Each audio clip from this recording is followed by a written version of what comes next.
Hello, I'm Sam. Welcome to the Ball Watching FC podcast, and episode 9 starts with a lovely little declaration. No way are we into a semi-final of the World Cup. No way. No way. No way. Norway. Norway. Norway. Norway. Norway. Norway.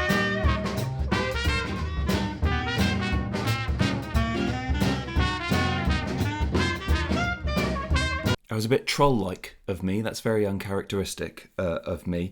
England are into the semi-finals of the World Cup. I think that's all we really need to know. I'll break down the performance and everything, but I just think, don't worry about everything. There's been a lot of, we'll talk about it. I'm annoyed with the media. We'll talk about it. But let's focus on the game. The first thing I want to say, and this is probably not what you're expecting, Anderson's passing is exemplary. At the beginning of the game, Madueke was finding so much space on that right wing, and there were so many different passes. Anderson was one of them. It wasn't just him. But those sweeping, wonderful Beckham-esque passes that just swept to Noni Madueke were sumptuous, wonderful. So we went 1-0 down. That was a fluky goal, wasn't it? That's, that just happens sometimes. And it wasn't ever going to be easy. I predicted a routine 2-0 win. I just thought there was so much build-up for the game before. Haaland won't score, which did happen. He didn't score. But I just thought that there'd be all this talk about, the dangers and all this kind of stuff and how Norway might have the edge for whatever reason. And I just thought it would be a 2-0 win. That didn't happen when we went 1-0 down. And then we also, the first half wasn't great. I thought we were second best for that half, basically, because we could have been 2-1 down with the 2-on-1 where our defence goes missing, which it does once or twice a game. There'll be a moment where I don't know what will happen. But then Jude Bellingham scored. Jude Bellingham, literally, it's the epitome of taking a game by the scruff of the neck and saying, no, we haven't been great, but I'm just going to raise us to this level. This is where we should be. He's my Golden Ball winner. I'd love him to win the Golden Ball. And I know it's a bit more complicated than that. If France win the World Cup, maybe Elise would win the Golden Ball or something like that. But I just think, and I go back to my point last podcast about how my hot take of, is he more important than Kane? That game against Norway did sort of give me a bit more ammunition for my point. I don't think he is. I still think Kane is incredibly important. I think they're equal. But this World Cup, I think Bellingham has been more important than Harry Kane. I'm going to die on this hill, okay? But I just think what we're witnessing right now is a generational World Cup performance of, I was going to say Zidane level. See, he is our Zidane. He is our English Zidane. I just think we've never seen Jude Bellingham hit the heights that he's reaching right now. And I think when he was 16 years old at Birmingham and he had all this potential and all the talk was about him and he went to Real Madrid, to Dortmund and then Real Madrid and his path, I think how he's performing right now is how we were hoping he would perform for England, for Real Madrid, generally in football. He is hitting the heights that we hoped he would hit. And for me, he's at the moment my favourite player. Lamine Yamal has been my favourite player for a long time, but how can you not like Jude Bellingham right now? He's in my top 3 best players in the world, maybe my top 2. After that performance, I just think, and it's the top 3 of Messi, Kylian Mbappe, and it was Harry Kane. And then Jude Bellingham has just bumped himself up further and further. And now he's probably, for me, the second best player in the world as it stands, with Kylian Mbappe up top. He's just wonderful, Nah. Anyway.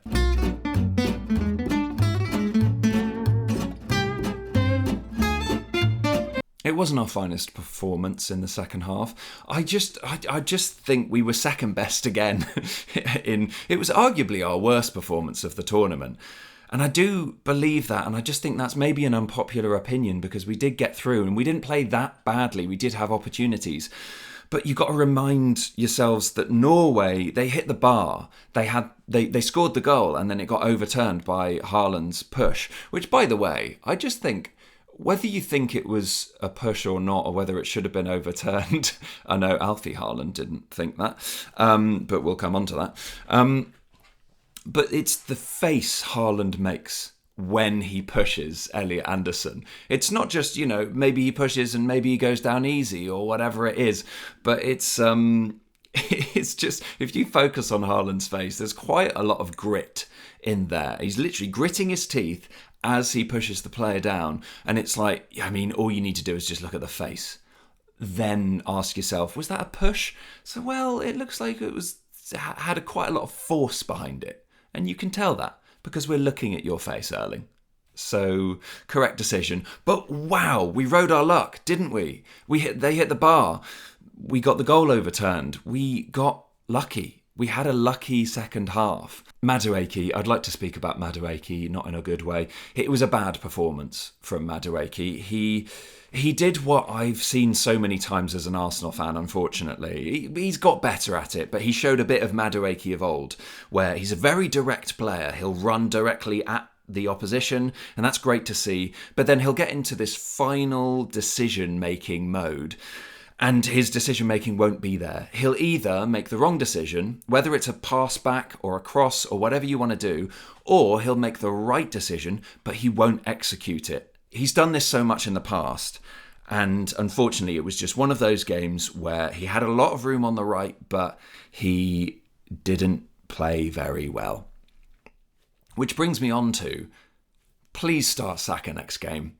He was Saka of old. It's almost like, I genuinely think, has Saka been injured for like 3 months? When he came back for Arsenal in, April? Maybe we hurried him back because we wanted to win the Premier League. And maybe he's just not been injury-free until now. But he looks so sharp and so direct, and everything that we sort of, Saka's game. He'll run down the wing and he'll cut back on his left and he'll try and get a cross in, or he'll pass back to the right back. But what we saw there was he took players on and he had 2 really good opportunities, and that was enough for me to see, if he's fit next time, why wouldn't he start? I thought he would start against Norway, so I don't know why he didn't in the first place. But he's got to start against Argentina. Argentina. We're playing Argentina next! Yes!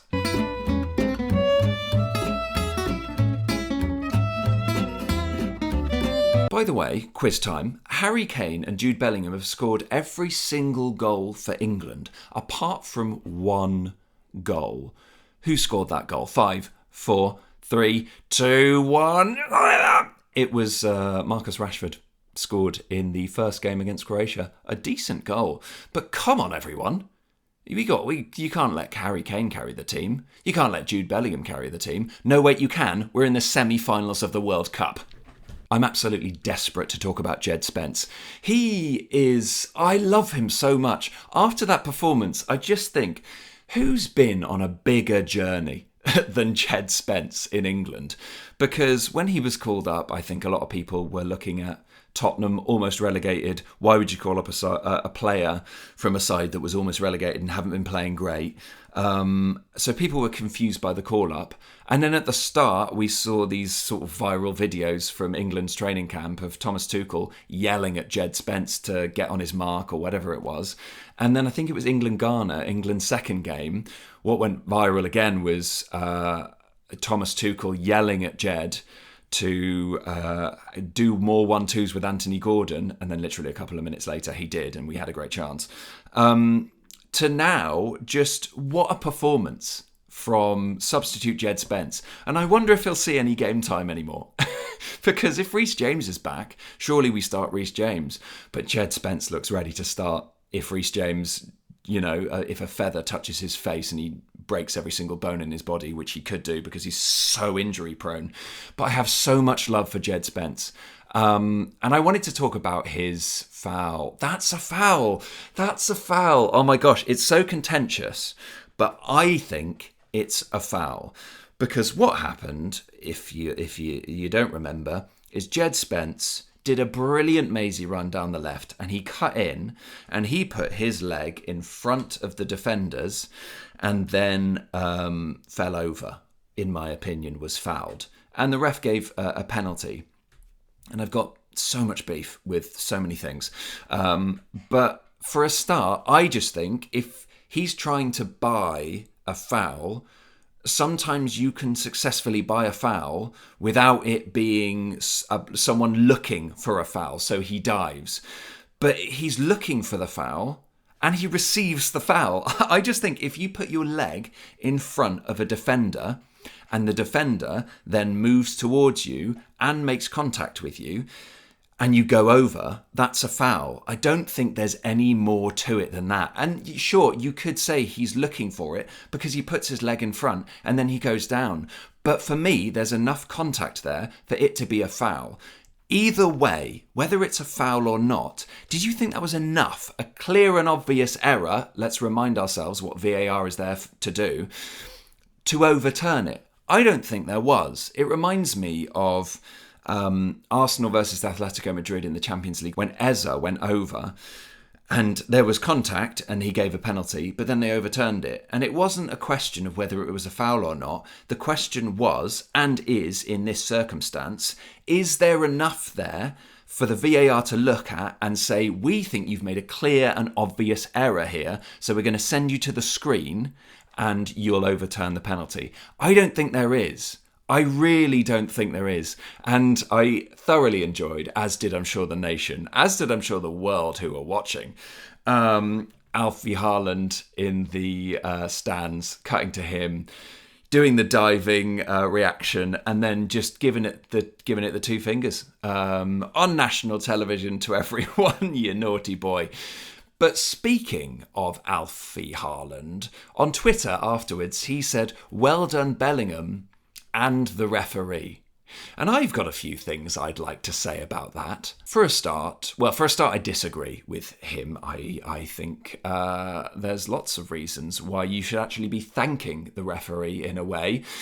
My main point being Djed Spence going over. But for a start, if Norway hadn't messed up their 2-on-1 chance when they were 1-0 up, it would be 2-0 Norway. Also, if you didn't hit the bar in the second half, you'd be 2-1 up at that point. Also, on the Djed Spence chance, that was overturned, which I don't think it should have. So I think the referee helped Norway in that situation. And I think my point that I'm coming to is, to Alfie Haaland and anyone who thinks the referee helped England, Norway definitely had enough opportunities within the game to win the game. Nothing to do with the referee. Norway lost because Norway didn't take their chances.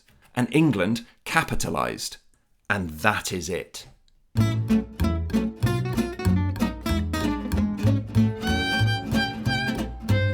I don't mind telling you, I shed real tears at full time.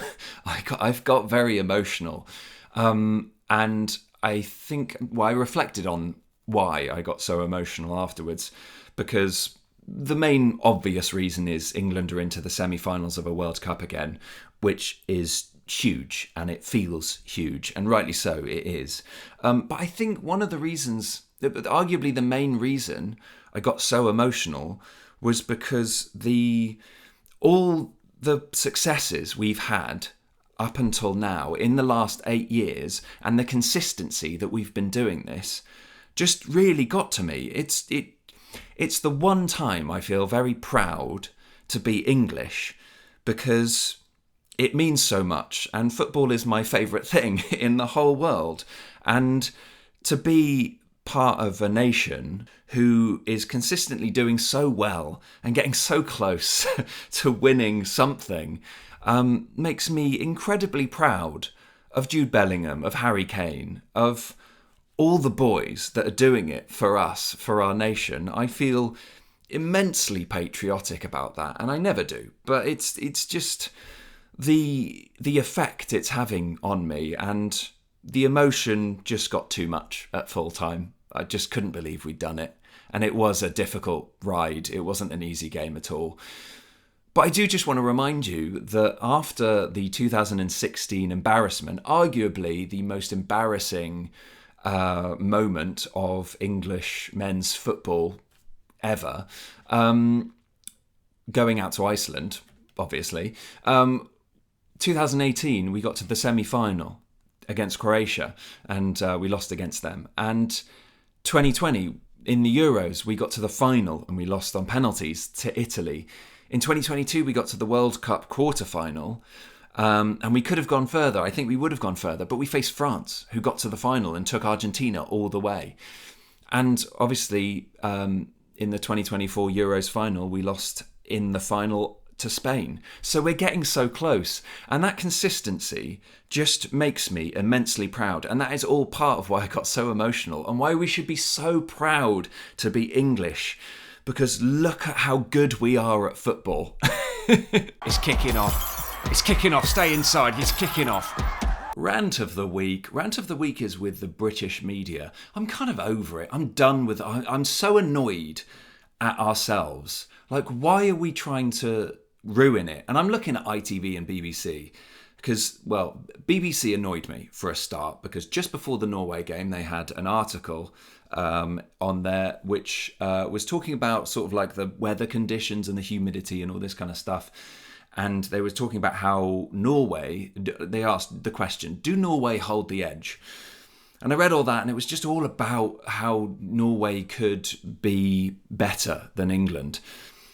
And I was so annoyed, because it was like, right, one, maybe back the nation that you're in. Like, why are you doing this negative press? And it's like, fair enough, yeah, we're not going to underestimate Norway, but it's a different thing to just say Norway might be favourites for this one. No, they're not.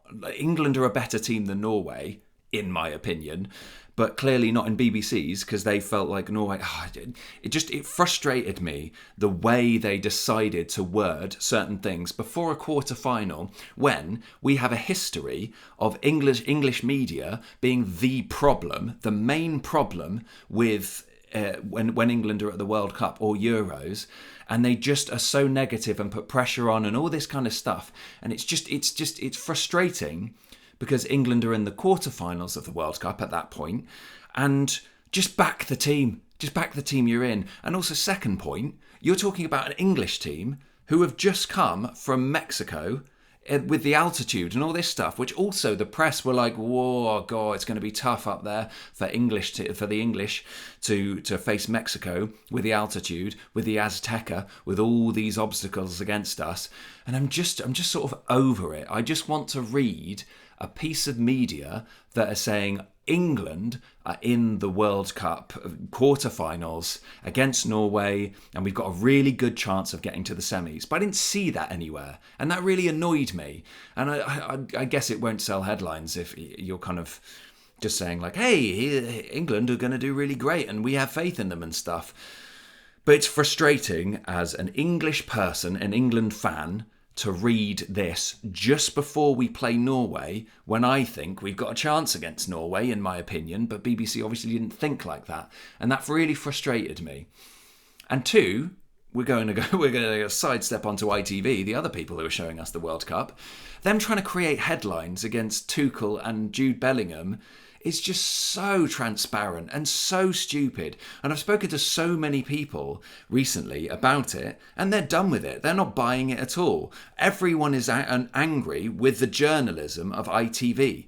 Because what happened was Tuchel said he wasn't happy with the performance, and rightly so. I think anyone watching that game can't be too happy with the performance. We got through, but, the performance, we have another gear to go up at least. And then the journalist asked Jude Bellingham at the time and said, he wasn't happy with the performance. And Jude Bellingham said, whatever, like we've just won, like it's hot out there, there's so many these different factors. And then ITV just absolutely trying to stoke a fire, saying, Tuchel versus Bellingham, this could be bad.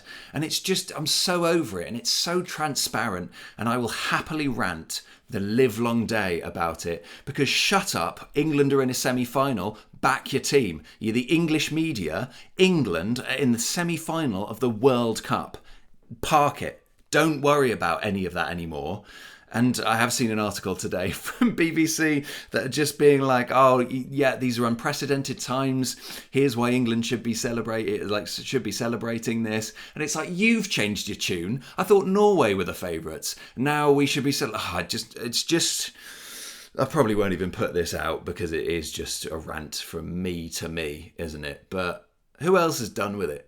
Who else just wants to read a piece of media where it's like, hey, look, we're England and we're doing so well despite the performances, despite all of these things which we can talk about, but ultimately the headline should be, look how well England have done because we're in the semi-finals of the World Cup. No thanks to certain BBC articles, and no thanks to ITV trying to stoke the flames where there's no fire.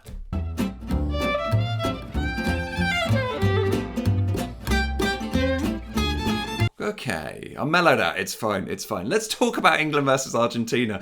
England versus Argentina. And, sod you media, here's why I think we can beat Argentina, which I definitely think we can. Argentina have had 3 bad performances in a row. They've scraped through. Argentina versus Cape Verde, one of the games of the tournament. Brilliant. But Cape Verde had them. Cape Verde played better than them, but Argentina found a way, which is good, and maybe, that's something we should be aware of. Regardless of Argentina's performances, they find a way. However, their 3 games in their group stage were against 3 teams that they should beat, each and every one of them. Then they played Cape Verde, and then they played Egypt, and were second best throughout the whole game. They didn't deserve to win that, but they won. I watched the first half an hour of the Argentina-Switzerland game, and Switzerland looked really good, and then Argentina went 1-0 up. Then I went to bed. Then I watched the highlights, and Switzerland looked by far the better team. Again, Argentina found a way. They had a man down. That didn't help. Otherwise, it could be a different story. But Argentina, I haven't seen anything from Argentina this World Cup, apart from arguably their first 2 games in terms of performance, that I should be worried about. And I just have total faith in our England to beat this Argentina side.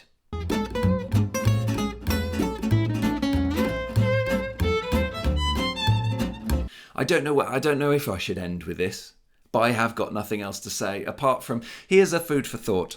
But I don't want to ruin the mood. I don't want to. But how sad would you feel out of 10 if England won the World Cup without Harry Maguire? Everyone would be jubilant because England had just won the World Cup.